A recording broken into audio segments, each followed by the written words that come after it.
Glória a Deus. Aleluia. Saiu, agora vai. 1 hora, Santo. Rapaz, olha, 1 hora tentando. Meu Deus do céu. Vamos lá? Vamos começar logo, né? Vamos lá. Depois eu salvo essa live e aí eu posto lá na página. Antes de acabar o tempo, né? A gente tem tempo, né? Então vamos direto ao assunto. A gente saúda a todos aí com a paz do Senhor. E aí a gente... O senhor quer dar algum cumprimento aí? Não, tudo bem. A gente já entra aí porque é o seguinte, já acaba o tempo, aí vai ficar chato, né? Pois é. Então vamos lá, vamos falar da graça de Ruth, né, certo? E a importância para os dias atuais dos nossos lares, né? Uma família feliz, podemos se dizer assim, uma família de acordo com os padrões do modelo de Deus. E para começar, vamos estar só lendo uma leitura rápida aqui, breve, né? Que é Ruth, capítulo 1 do livro de Ruth, o versículo 16. Perfeito. Podemos ler? Podemos. Diz assim: disse, porém, Ruth: não me inte para que eu te deixe e me afaste de ti, porque aonde quer que tu fores, irei eu, e onde quer que pousares à noite, ali pousarei eu, e o teu povo é o meu povo, e o teu Deus é o meu Deus. E onde quer que morreres, morrerei eu, e ali serei sepultada. Me faça-me assim o Senhor, e outro tanto, se outra coisa que não seja a morte me separar de você. É um texto áureo do livro de Ruth, bem conhecido do nosso irmão, talvez o mais conhecido do livro, né? Isso. Ou não acha que a gente deva dar uma pequena introdução para nós introduzirmos esse texto, já começarmos a partir do texto? Dá para dar uma introduçãozinha, né, pastor? Assim, o contexto geral. O senhor quer aí dar uma introdução aí? Amém. Amém? No princípio, você que nos ouve, a gente vai tratar de um tema bastante atual, onde Deus colocou no nosso coração hoje, como o nosso querido pastor José Aleixo já colocou a gente, sobre a família, sobre a estrutura da família, sobre uma família que esteja dentro dos padrões aceitáveis de Deus. Então, mediante isso, a gente leu aqui um texto áureo, que é um texto, digamos assim, um texto-chave para o que a gente vai explanar hoje. E para que você entenda, o livro de Ruth ele está em contraste com o livro de Juízes. O autor começa dizendo no primeiro versículo que nos dias em que julgavam os juízes, houve fome, né? Houve fome em toda a terra. Esse em toda a terra, para que você entenda, se refere à terra de Israel, se refere ao país de Israel, ao que engloba o povo de Deus. E, mediante essa situação, ao que aconteceu, aconteceu que essa história, o Espírito Santo, ele colocou ela, ele inspirou o autor desse livro a escrevê-la, e isso ficou registrado para nós. Então, para que você entenda, aconteceu essa história linda, maravilhosa, onde a gente vai fazer uma explanação, em um tempo de muita fome, em um tempo de muita escassez, em um tempo muito difícil. E aconteceu em contraste com o livro, que, na minha concepção, é o livro mais obscuro de toda a Bíblia, porque passa-se alguns capítulos e alguns versículos e você vê, e voltou a fazer o que era mal aos olhos do Senhor, o povo de Israel. Então, assim, mediante a um tempo de escassez, mediante a um tempo de obscuridade, de idolatria, de rebeldia, né, do povo de Israel, a gente tem essa linda história para contar. Uma história que fala sobre fidelidade, uma história que fala sobre como sermos fiéis um para com os outros, uma história que fala de alguém que nos dá uma lição de quebrar os paradigmas, os misticismos, entre sogra e nora, enfim. A história é muito envolvente. Eu quero convidar você a permanecer aí. Nós vamos procurar ser o mais objetivo possível para que vocês aí entendam e estejam edificados. Amém, pastor? Fazer alguma colocação? Ótimo. Eu já queria começar falando o seguinte, Santo, que durante a crise nós temos três aspectos, né? Durante uma crise que se estabelece sobre nossa vida, seja ela espiritual ou física, nós temos três aspectos.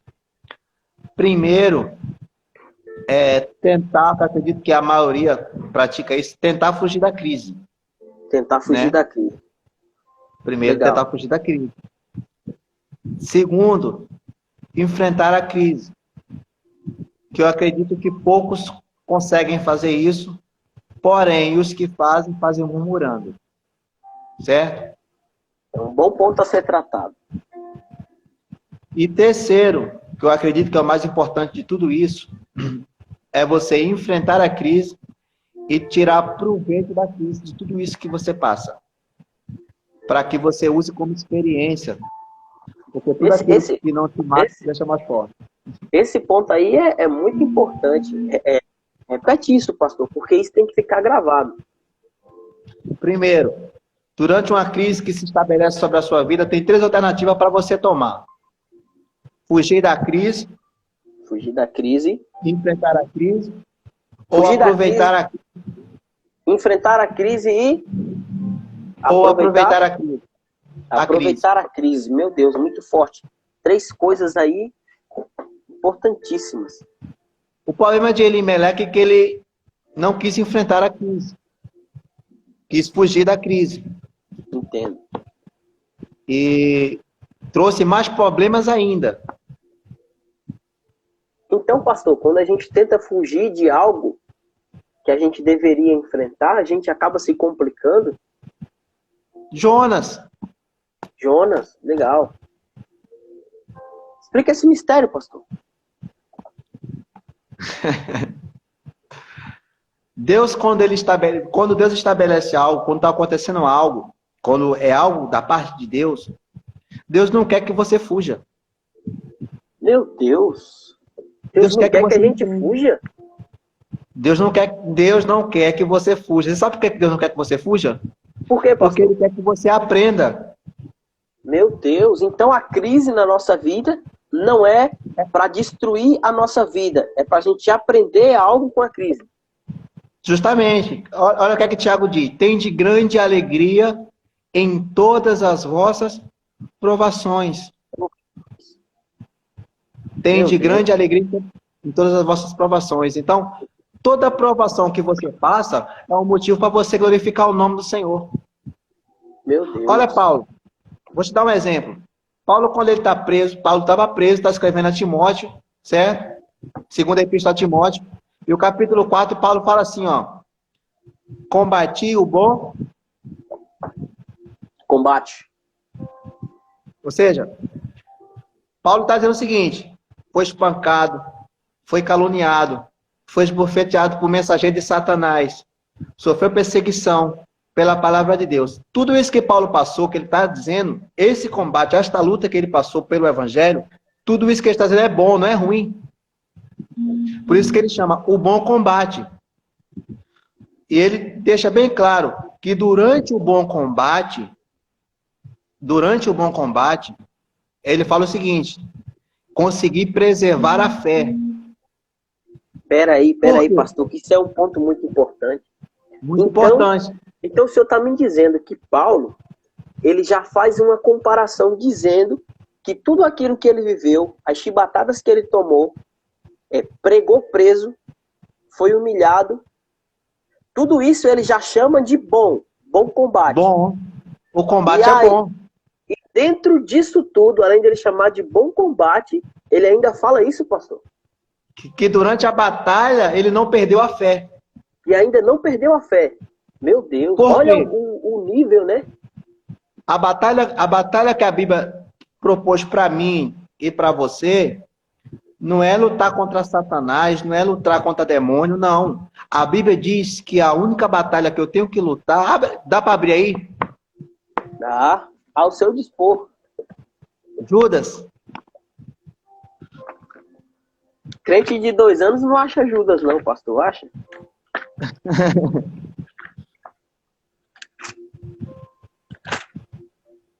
Segunda João Qual o versículo? Versículo 2. Versículo 2. Misericórdia, paz e amor vos sejam multiplicados. Continua. Amados, enquanto eu empregava toda solicitude para escrever-vos acerca da comum salvação, senti necessidade de escrever-vos e exortar-vos a pelejar ardentemente pela fé, que uma vez foi entregue aos santos.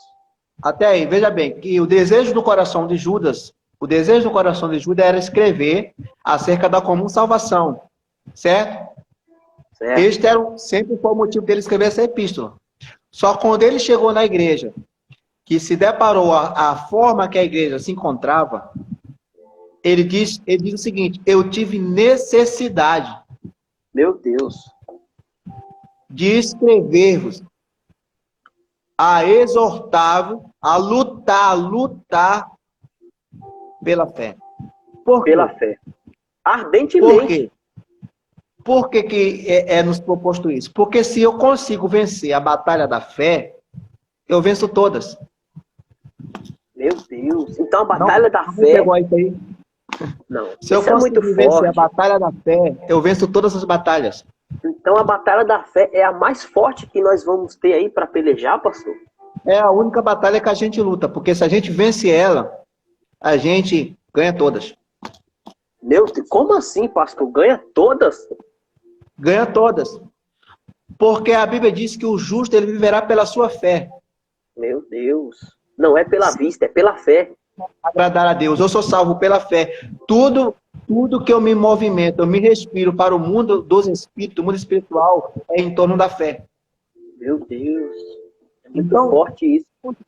As batalhas se levantam, as perseguições se levantam, e muitas vezes se criam circunstâncias durante a crise que se estabelece. Isso. Só o problema do povo cristão hoje, olha o que é que diz aí em Ruth capítulo 1, versículo de número 12. Olha o problema de Noemi. Espera aí que agora eu estou voltando para lá. O senhor tem aí? Já tem aí aberto aí? Tenho. Vou ler aqui. Ruth capítulo 1, versículo 12. 12? Fala o seguinte. Posso ler? Pode. Tá aqui também. Tornai filhas minhas, ide-vos embora. Porque já muito velha sou para ter marido. Até aí Noemi está certa. Certo? Certo. Ainda quanto eu dissesse, tenho esperança. Olha o que está dizendo aí. Ainda que eu falasse que eu tenho esperança. Ela não está dizendo que tem mais esperança. Ainda que eu falasse, ela está dizendo que não tem e que ainda que ela tivesse, é isso? Que era impossível de Deus reverter aquele quadro. Meu Deus, é verdade, pastor. Esse mistério é muito forte. Você sabe qual é o problema? Então, olha o problema da crise. Né? O problema da crise é esse. Porque ela fugiu com seu esposo e com seus filhos da crise. A situação se agravou. Certo? Então, quando a gente foge, a situação se agrava. Se agrava mais ainda.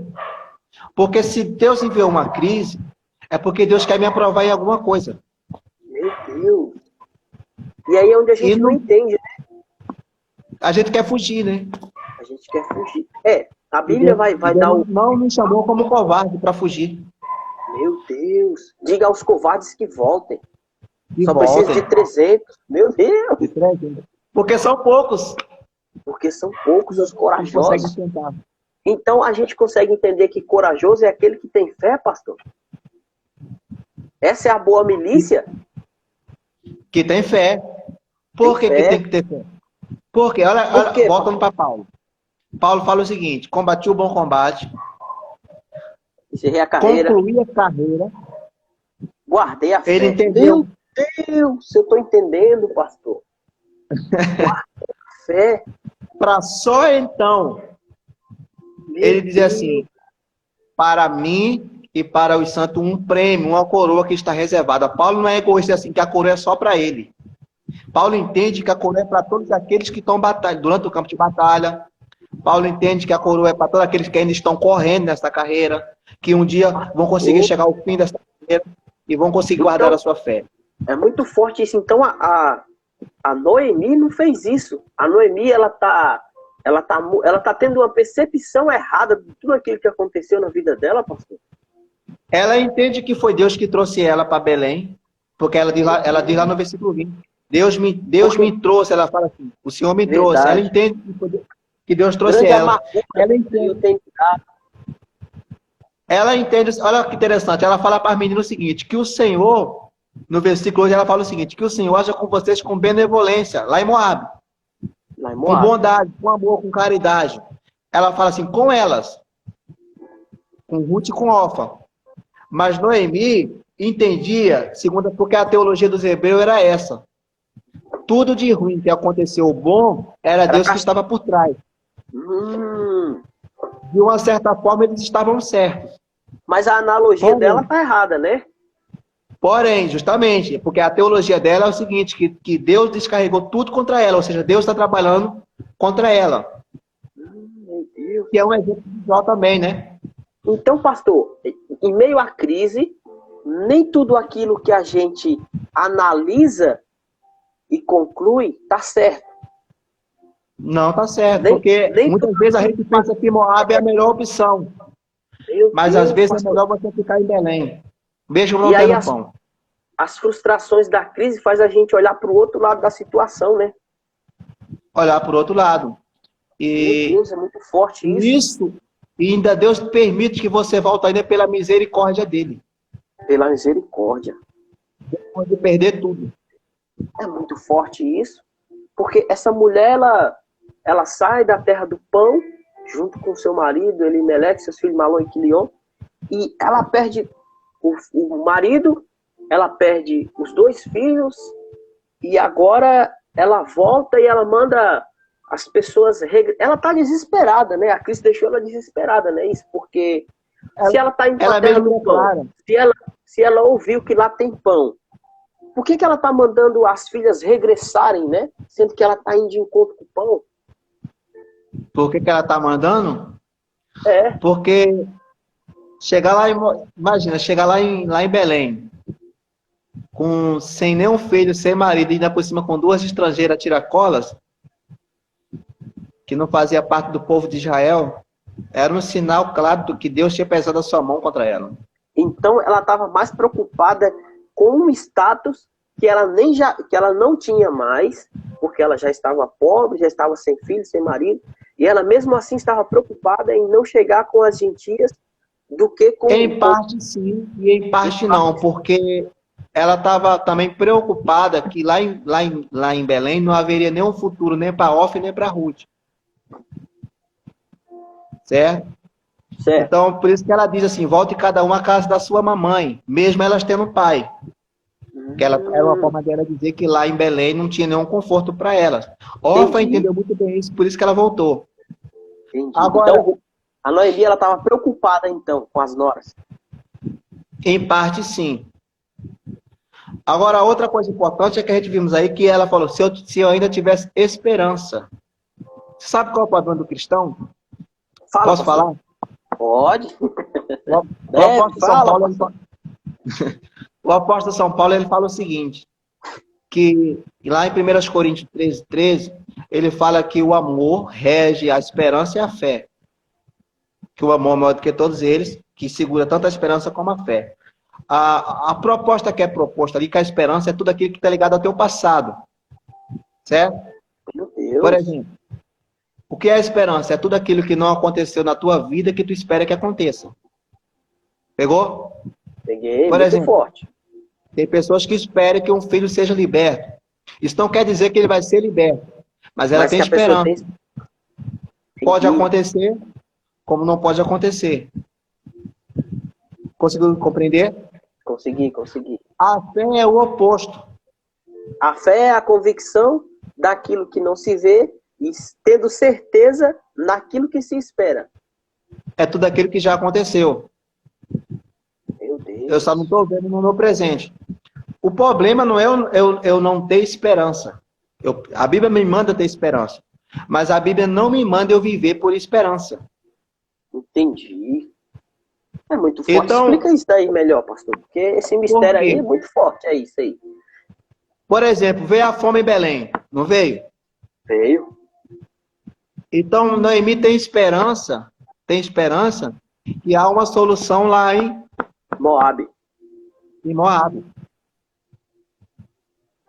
Pode dar certo como pode dar errado. E da mesma forma na volta. Ela na não vem volta, com, só ela vem com que esperança. na volta ela não tinha mais nenhuma esperança. Com esperança. Meu E Deus. porque se frustrou. Quando você passa a viver por esperança, você se frustra. Porque nem tudo que você espera que aconteça vai acontecer. Então, pastor, aqueles 2 discípulos que andou com Jesus, eles estavam frustrados porque eles não reconheceram a presença, não reconheceram a voz de Jesus. Aquilo era uma frustração, então, né? Muito porque grande. Eles tinham uma esperança que iria ser diferente daquilo que eles acreditavam. Meu Deus, pastor. A fé é o oposto. A fé é o oposto. É tudo aquilo que já aconteceu. Meu Deus. Só que você não vê no seu presente. Mas você não se desespera. É os olhos da fé.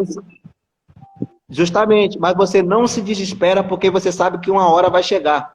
Meu Deus, então, pastor, a fé nos dá essa garantia, essa certeza. A fé durante a ministra. crise. Meu Deus, se Elimeleque ficasse durante a crise, não abandonasse os seus irmãos, os seus companheiros, nada disso teria acontecido. Porque ele saiu, mas Belém Efrata continuou existindo. Né? Os pessoal ficaram lá. Pessoas. Betlehem continuou existindo ali, que as pessoas continuaram lá. Tanto é que tinha um parente resgatador, né? Fazendeiro da própria família. Da própria família, né? Meu Deus, é verdade. Tinha outro parente. Só então, ele que saiu. Então, o primeiro ponto que o senhor falou, a gente já consegue aplicar, né? Que a gente não pode fugir da crise, a gente tem que enfrentá-la. Enfrentar a crise. Trazendo para os dias de hoje. Trazendo para os dias de hoje. Aplica para a gente, pastor. Como enfrentar a crise? Vou dizer para você o seguinte. Tem muitas pessoas que tinham desculpa para Deus, dizendo que não tinha tempo para ter um tempo com Deus. Meu Deus. A vida era muito corrida. Aí Deus pega R$600, bota lá na conta dele. Para que ele não passe escassez. Acredita que teve gente aí que pegou esses R$600 e saiu comprando celular, outros gastaram com bebida, outros... Teve gente, eu fiquei sabendo, e é verídico o que eu vou falar e não se escandalize. Teve gente que recebeu e ficou lá para liberar e a pessoa com pressa, porque não quis, vendeu pela metade do preço o dinheiro. Não precisa. Não precisa. Tirou de quem precisava. Meu Deus. Então o que é que Deus faz? Deus pega, dá R$600. Estou dando um exemplo. Deus pega, dá R$600. O camarada está em casa com a sua família, para ele tirar um tempo para a família dele, para ler a palavra, para estudar, para conversar com Deus. Para jejuar, para fazer tudo. Algo que ele dizia, alegava que antes não tinha tempo. Para acompanhar, para chegar no horário nas lives do culto, porque está em casa, mesmo assim não assiste as lives dos cultos. Meu Deus. Não assiste. Meu Deus, misericórdia. Então, por isso que eu estou dizendo, se você souber aproveitar a crise, você vai tirar muitas coisas boas da crise. Muitas experiências. Então, pastor, a fé, ela faz a gente ter esse olhar mais correto de como a situação realmente é, né? A fé nos ensina, ela nos instrui, ela nos leva a um caminho onde a gente consegue tirar um proveito, fazer da crise uma situação proveitosa para nós. Eu não estou dizendo nenhuma possibilidade que é fácil.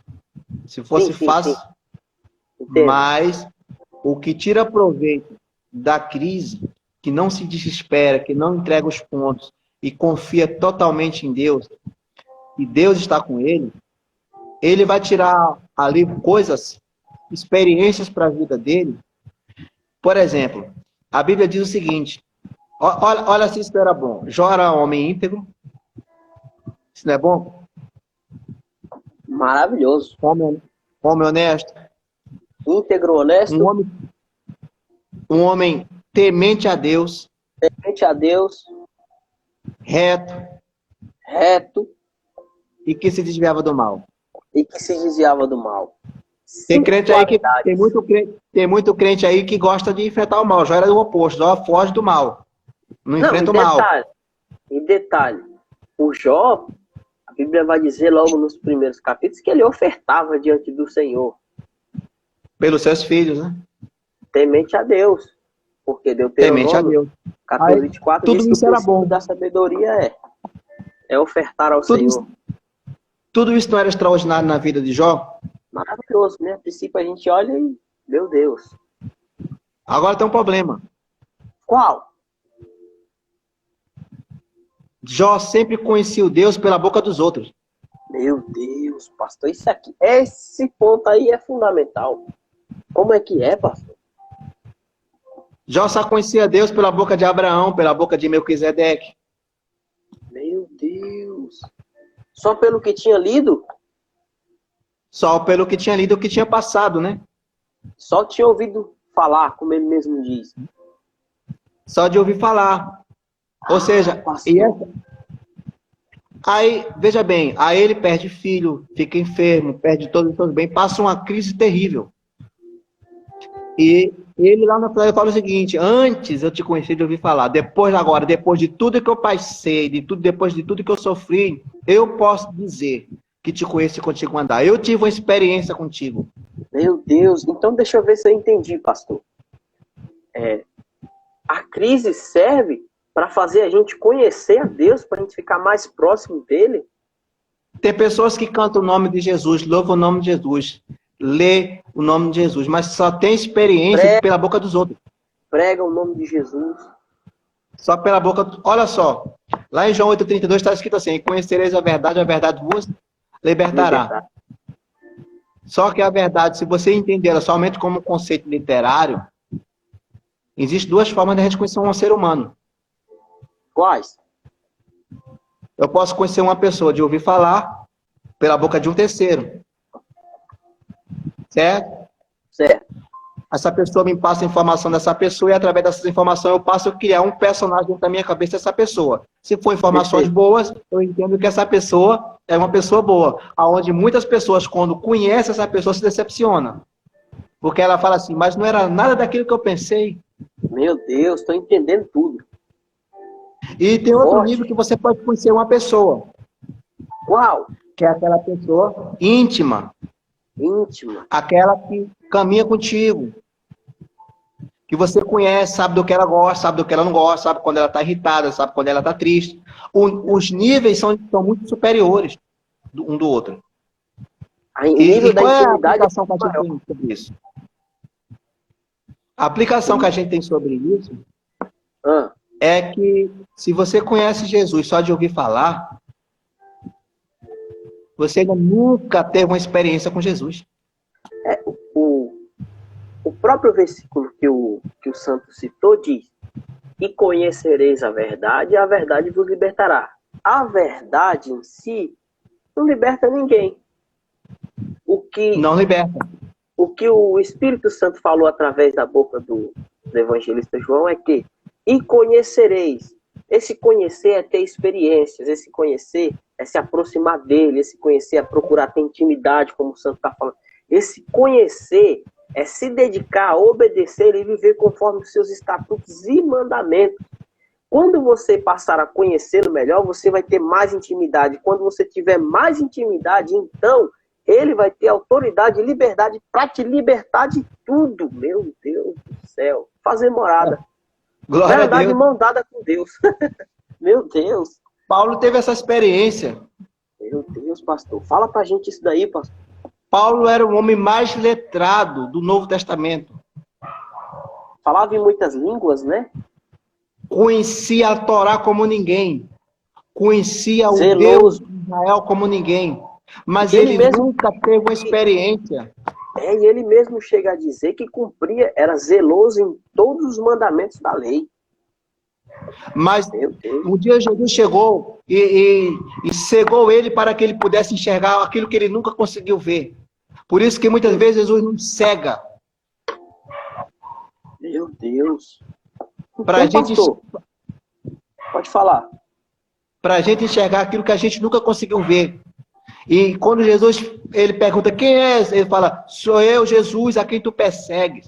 Quando ele teve aquela experiência com Cristo extraordinária, Paulo mudou, já não era mais Paulo. Agora ele fala assim, eu sou Saulo. O mesmo nome, mas ele fala, agora me chama de Saulo, de Paulo. Me chama de Paulo. E o homem mudou. Por quê? Conheceu Jesus verdadeiramente. A vida dele mudou. Então, pastor, muitas vezes a gente vive achando que conhece sem conhecer, achando que sabe sem saber. Se você conhece Jesus só por Mateus, Marcos, Lucas e João, lamento decepcionar. Mas você nunca teve uma experiência com Jesus. Nunca testemunhou um milagre, passou pela prova de Deus, onde você exerceu a sua fé e Deus foi lá e fez com que aquela prova cessasse. Nunca vivenciou um milagre. Meu Deus, é muito forte. O que faria Jesus? Não sei se o Santo já leu esse livro. Em seus passos, o que faria Jesus? Não, nunca li. Ainda não E tive a esse livro oportunidade. conta de pessoas que passam por alguns problemas, algumas dificuldades durante aqui na Terra, e eles me dão uma pergunta. Como Jesus se comportaria diante desses problemas que eu estou enfrentando? E tem uma série de problemas que cada um, uma crise diferente para cada um, que demonstra o livro, que conta que estão passando, né? E no final do livro é dito assim, em seus passos, será que Jesus se comportaria desta forma? Ou seja, é como se diante da crise, digamos, se Jesus estivesse com você, se Jesus estivesse em você, de que forma ele se comportaria diante da crise? Será que ele ia se desesperar, iria largar tudo, iria virar as costas para Moab e ir embora, e não ia entender que Deus estava com ele? Então, pastor, como a gente está falando, como a gente acha que sabe e não sabe, como a gente acha que conhece e que não conhece. Então, isso nos leva a tomar decisões precipitadas, como o Elimelec tomou, porque é uma decisão precipitada, né? Muita precipitada. Porque, olha só, Sandro. Por que ele foi para Moab, né? Essa é a grande pergunta. Fazer o que em Moab? Porque em Moab é a característica da personalidade de Elimelec. Porque quando Israel estava no deserto, passando por Moab, que precisaria passar por Moab para chegar em Canaã, Israel falou o seguinte, olha, nós não queremos nada de vocês, nós só queremos passar pela terra. E a gente compra até pão de vocês para que vocês deixem a gente passar. Tanto Moab fez? Não. Nós não vamos deixar vocês passar, nem vamos dar pão a vocês. Moab era pão duro. Meu Deus. É uma característica. Difícil. É uma característica de Elimelec, porque a gente só foge para aquilo que reflete nossa característica. Então, pastor, o Elimelec era um homem cheio de si mesmo, tomava as decisões e, eu decidi isso e está decidido. E foi embora. Ele foi embora não porque ele não tinha dinheiro. Abre aí, Ruth capítulo 1, versículo 20. Mas ela lhe respondia, não me chameis Noemi. Isso. É o 20. Porém, chamar-me Mara, pois o Todo-Poderoso me inundou de amargura.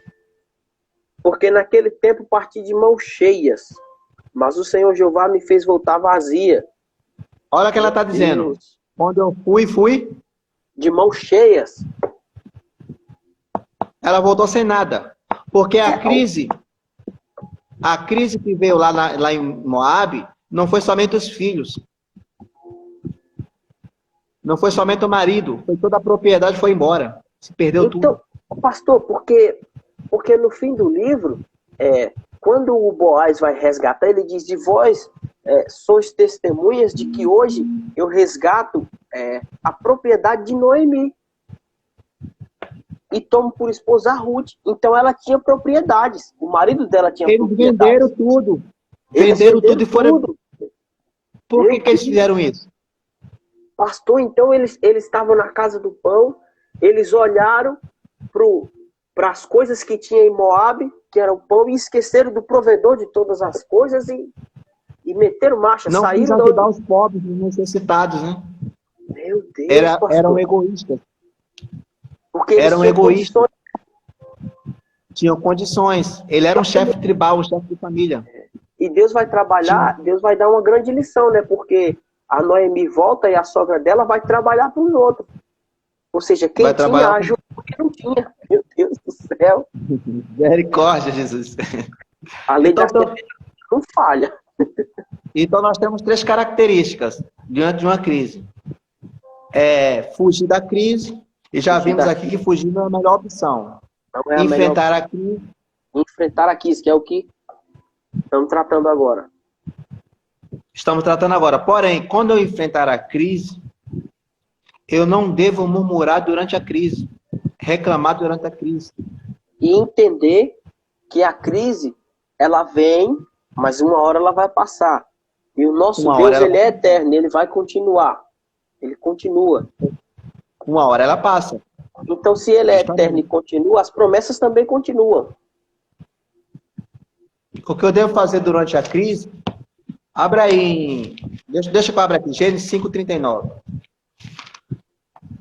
Gênesis capítulo 5, versículo 39. 29, aliás. Né? Gênesis 5, 29. A quem chamou Noé, dizendo: Este nos consolará de nossas obras e do trabalho de nossas mãos, e da terra que o Senhor Jeová amaldiçoou. Então nós temos que fazer como Lameque. Noé não havia nascido. Pode falar, pastor. Noé não havia nascido. Havia uma fome nos dias de Lameque terrível, né? Que outra hora a gente aborda sobre isso. E eles não tinham ainda ferramentas agrícolas para ararem a terra. Certo? Não tinham ferramentas? Não tinham. E como que eles fizeram, pastor?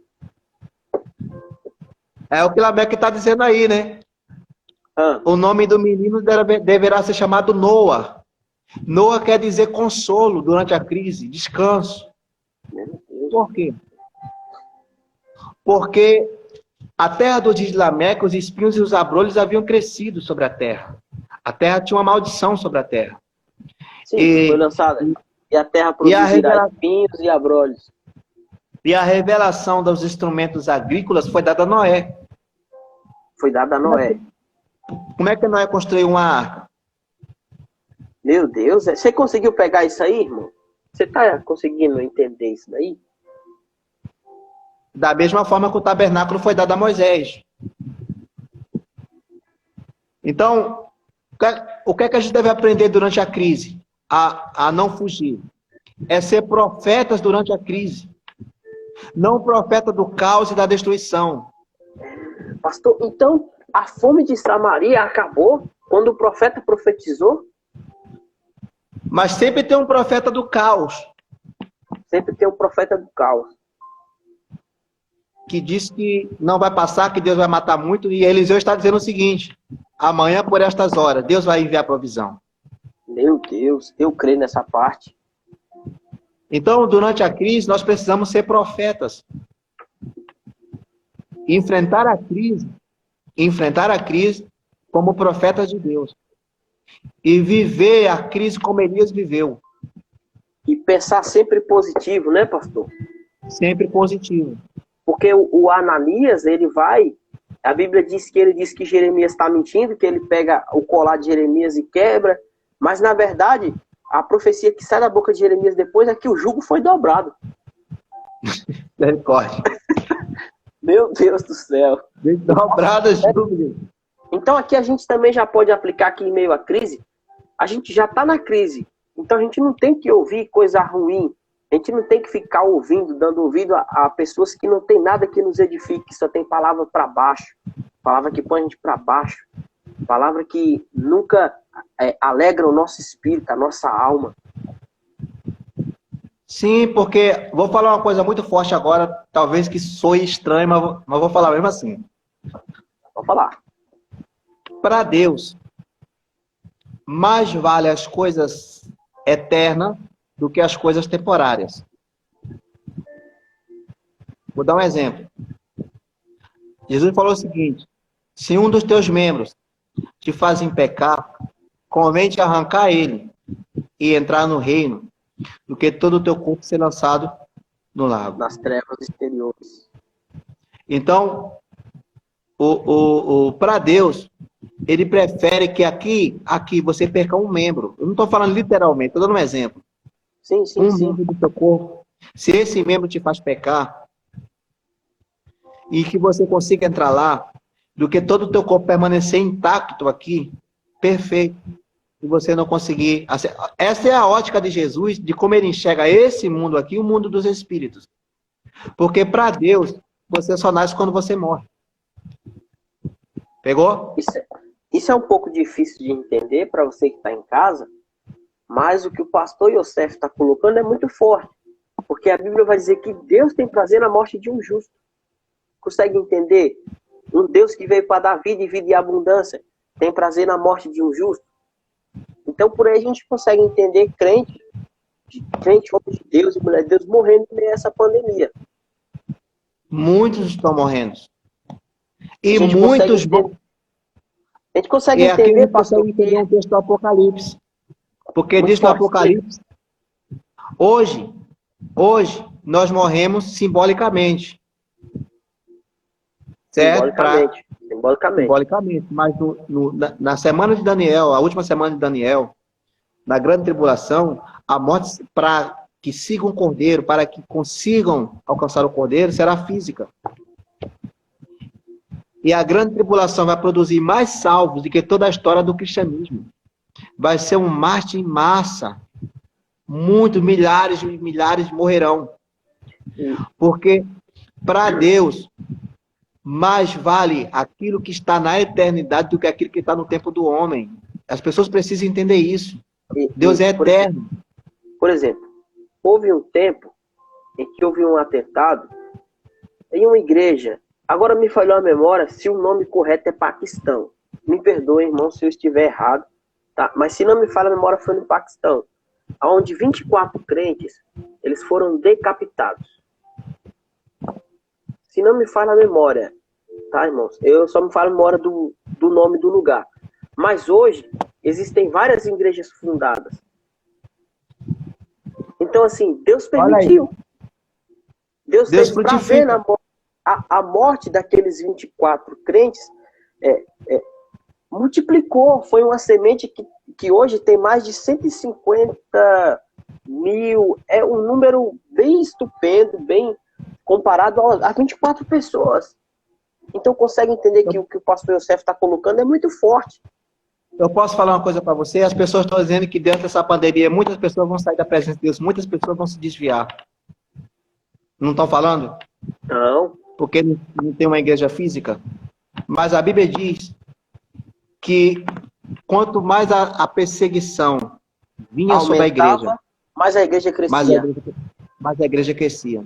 E existe a igreja universal, a igreja local e a igreja organismo vivo. E a igreja invisível. Invisível. Por exemplo, que são os cristãos que estão em outros lugares, né, para ficar bem, uma didática bem simples. Que estão em outro lugar, que são crentes que não sabem que eu existo e eu não sei que ele existe, mas ele professa a mesma fé que eu. Justamente. Então, por exemplo, eu li um livro chamado Torturados por Amor a Cristo. Não sei se você já ouviu falar sobre ele. Aconteceu essa história, ele conta de pessoas que sofreram torturas. E uma dessas histórias aconteceu na Romênia, um país comunista. E lá, um grupo de cristãos, de 5 cristãos, eles foram para o corredor da morte. Conta o livro. E tinha um capitão e tinha um soldado descrevendo no livro o seguinte: e todas as vezes que passava por aquele cristão que estava no corredor da morte, ele dizia, nega Jesus. E ele dizia, não nego. E o soldado, pum, matava ele, morreu. Isso foi sucessivamente, dizendo para o segundo, para o terceiro, no quarto. Quando chegou no quinto, ele olhou para os 4 que estavam mortos no chão, e o capataz do general falou o seguinte: nega Jesus. Ele falou, eu nego. Quando no livro conta isso, quando ele falou, eu nego. O capataz olhou para o capitão e falou o seguinte, então me deixa morrer no lugar dele. E o capitão ficou olhando assim, desesperado, mas por que você quer morrer no lugar dele? Porque quando eu atirei no primeiro, quando ele caiu no chão, eu vi um ser angelical pegando ele e trazendo uma coroa e colocando sobre a sua cabeça. Da mesma forma sobre o segundo, da mesma forma sobre o terceiro, da mesma forma sobre o quarto. E quando vinha sobre o quinto, quando ele disse, eu nego, o anjo recolheu a sua coroa. E ele falou, eu quero esta coroa, louvado seja o nome do Senhor Jesus. Porque a Bíblia diz, guarda o que tu tens para que ninguém tome a tua coroa. Guarda o que tu tens. E o que a gente tem de mais precioso é a fé. Pedro disse que era mais preciosa do que ouro, porque o ouro derrete e a fé é incorruptível. Meu Deus, pastor, que revelação tremenda. Então, durante a crise, é aí que eu preciso ter fé. Porque eu não tenho fé quando as coisas estão dando tudo certo. Isso não é fé. Está dando tudo certo, não é fé. Isso é dedução. É dedução de que Deus está com você. Tem pessoas que estão tomando aí muitos remédios durante essa pandemia. Estão conseguindo anticorpos. Estão dizendo que foi Deus que curou. Foi milagre de Deus. Se você falar para mim que Deus te deu uma luz, é diferente. Deus te mostrou um caminho. Né? E voltando aqui para o terceiro tópico, né? Vamos lá. Que é saber aproveitar. Tá. Agora vamos recapitular para quem entrou agora entender. Primeiro. Vamos lá. Durante a crise. Durante a crise. Os 3 princípios, né? Fugir da crise. Vimos que não é a melhor opção. Enfrentar a crise. a crise. Só que não murmurar durante. A crise. Boa. E o terceiro? E terceiro, saber aproveitar a crise. Boa. O terceiro vai ser aplicado agora. Agora. Meu Deus. Agora vamos... A gente não vai fugir do texto, né? A gente leu no início Ruth, capítulo 1, versículo 16. Perfeito. 16 e 17. Você pode repetir a leitura para a gente aí? Mas Ruth lhe respondeu, não insistas para que eu vá e te abandone, porque aonde quer que tu fores, eu irei. Onde quer que tu viveres, ali viverei. O teu povo é o meu povo, e o teu Deus é o meu Deus. Aonde quer que você morrer, ali também eu morrerei, e serei sepultada. Juro diante do Senhor Jeová, e faça-me o que aprouver a ele, que só a morte pode nos separar. Lê o 14, a parte B agora. A parte B do versículo 14. Beijou a sua sogra, Orfa, despedindo-se, beijou a sua sogra e voltou ao seu povo, enquanto Ruth se apegou a ela. Ruth, olha que interessante. O relacionamento marcado pelo amor, isso é muito importante, eu marquei aqui, é mais importante do que as coisas. Dá para gravar aí número 1. Como o assim, relacionamento marcado pelo amor é mais importante do que as coisas. O amor tudo suporta, tudo tolera, tudo vence. Tudo crê, tudo espera, jamais acaba. Por que ela está dizendo isso? Não acaba. Então, veja bem, Neemias está dizendo, em Belém não vai ter nenhum conforto para vocês. Não vai ter nada de agradável lá. Lá não vai ter um palácio esperando vocês. Porque tem pessoas que entram por evangelho e acham que tem palácio esperando por eles. Quando, na verdade, a mensagem é outra, né? Em momento algum, Jesus garantiu isso. Jesus falou que no mundo vocês teriam aflição. Só que tivesse ânimo, porque ele venceu o mundo. Então, isso não quer dizer que o mundo vai te parar. Mas você vai ter problemas. E a mensagem é sempre essa, né? Negue-se a si mesmo, tome a sua cruz e siga-me. Justamente. Então, Orfa percebeu que naquele momento voltar para Moab era bom, melhor do que estar em Belém. Só que a Bíblia diz que Ruth abraça Naomi. Então, Ruth e Orfa, as duas estavam com a mão no arado. Sim. E Orfa soltou a mão do arado. Soltou a mão. Meu Por quê? Deus. Porque o relacionamento de Orfa não é marcado pelo amor. Então, pastor, o amor é a chave para suportar a crise? O relacionamento de Orfa é marcado pela paixão. Porque paixão é passageira, pastor? Paixão é passageira e paixão ela precisa de algo para que você tenha ela. Você precisa de um objeto. Que Chega ela a se ser tornou meio que uma obsessão, né? Por algo. pelo objeto, justamente. Já o amor não. O amor ele não tem obsessão pelo objeto. Ele ama esse objeto incondicionalmente, por mais que o objeto não tenha nada para lhe dar. Bom, E a trazendo lição? isso para dentro de um lar, um casal normalmente ele entende que a pessoa pensa o seguinte: você sabia que ninguém casa por amor, né? Não, pastor. Como assim? O Que amor, mistério é esse aí? Que mistério é O esse, amor. pastor? o amor você aprende na convivência com a pessoa. Certo. Porque vai ter dia que não vai ter cafezinho na cama. Então a pessoa casa por expectativa, pastor? No expectativa. É igualmente aquele que aceita Jesus como Senhor e Salvador da sua vida. Entendo. Ele vai pela emoção. No caso do casamento é diferente, porque vai pela paixão. Então Porque a gente pode aprender aqui, pelo que o senhor está falando, deixa eu ver se eu entendi.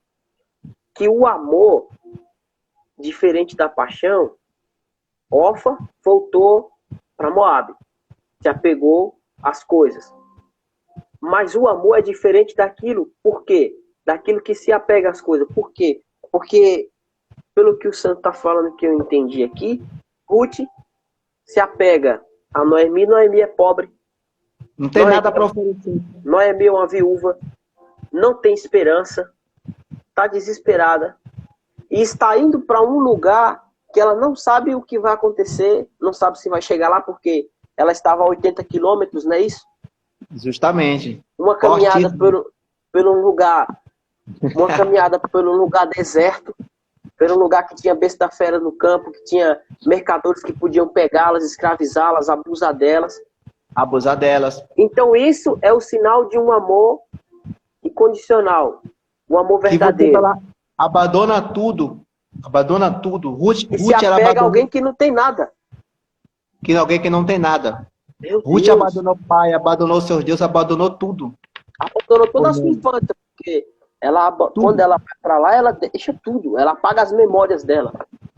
Então, por isso que diz que o texto, no versículo, Então esse é finalzinho o do versículo... sentimento de quem nasce de novo, pastor. Quem nasce de novo tem que ter esse sentimento. Oi? Quem nasce de novo tem que ter esse sentimento de Ruth. Sim, até um Então, certo isso é ponto. Sim. Porque, lembrando que eu estou tratando aqui já por um lado da família, né? Mas também serve para a convenção. Eu não queria tratar hoje diretamente do proselitismo dela, né? Queria trazer essa aplicação mais para um sentido familiar. Amém. Mas, se a gente prestar atenção bem, né, quando ela diz o seguinte, e diz, porém, Ruth, né, não me instes para que me afaste de ti. Quando o Racha ele comenta sobre isso, ele fala que Ruth fala assim para Noemi, no original: não me faça sofrer mais do que eu já estou sofrendo para que eu volte para trás.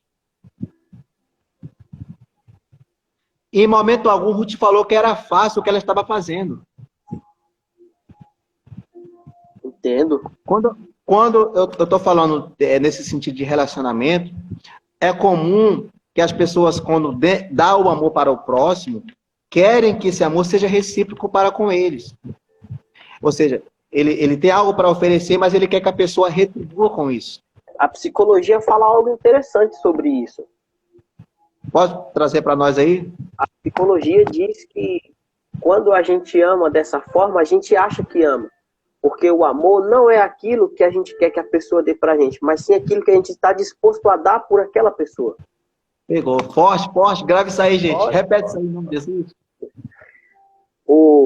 Quando a gente quer da outra pessoa aquilo que a gente deseja, não é amor. A gente acha que é amor, porque amor é aquilo que você tem para dar para aquela pessoa sem esperar nada dela.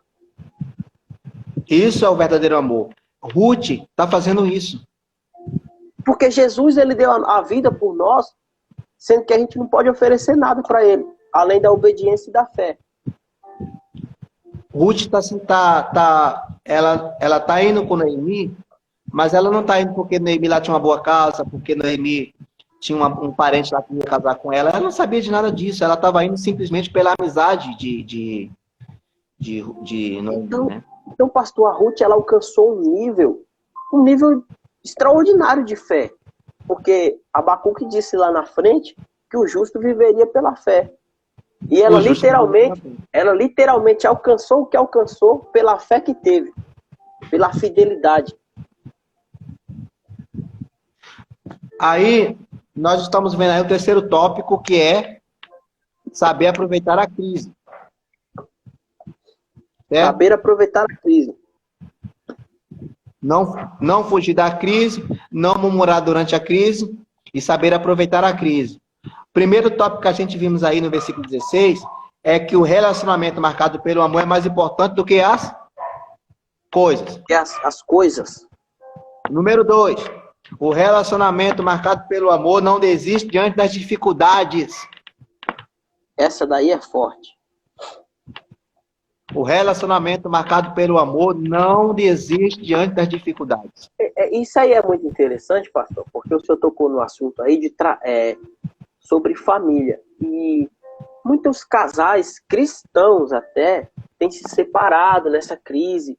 Tem acontecido, a mídia tem mostrado que o número de agressão, de pedofilia, tudo isso tem crescido, pastor, nesse tempo. E eu tenho notado, eu acompanhei uma reportagem onde as pessoas dizem que tudo que está acontecendo é culpa da quarentena, mas isso é transferência de culpa. Transferência de culpa. Porque a Ruth em nenhum momento transferiu a culpa, ou a gente não vê o texto da Ruth reclamar de nada. Não reclama. Ela simplesmente vai e enfrenta a crise. Enfrenta a crise. Então ela diz o seguinte, Ruth disse a Noemi, não me instes para que te deixe e me obrigue a não seguir. Não me instes. Então veja bem, o relacionamento marcado pelo amor, ele não desiste diante da dificuldade. O amor é paciente. Ele não retrocede diante da dificuldade. Ele é firme no seu propósito. Ele não se curva diante dos arolizados da lógica humana. Nenhum argumento usado por Noemi demoveria Ruth a segui-la.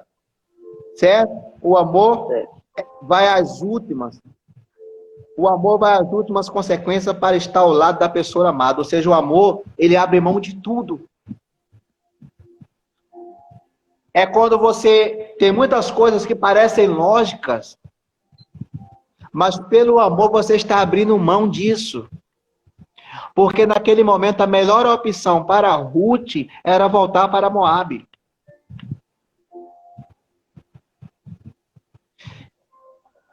Mas então, aí, pastor, então assim, às vezes a melhor opção não é a mais correta. Não é a mais correta. Tem muitas coisas, muitas vezes, que diante das dificuldades você precisa abrir mão disso. Ceder. Então, pastor, tudo isso começou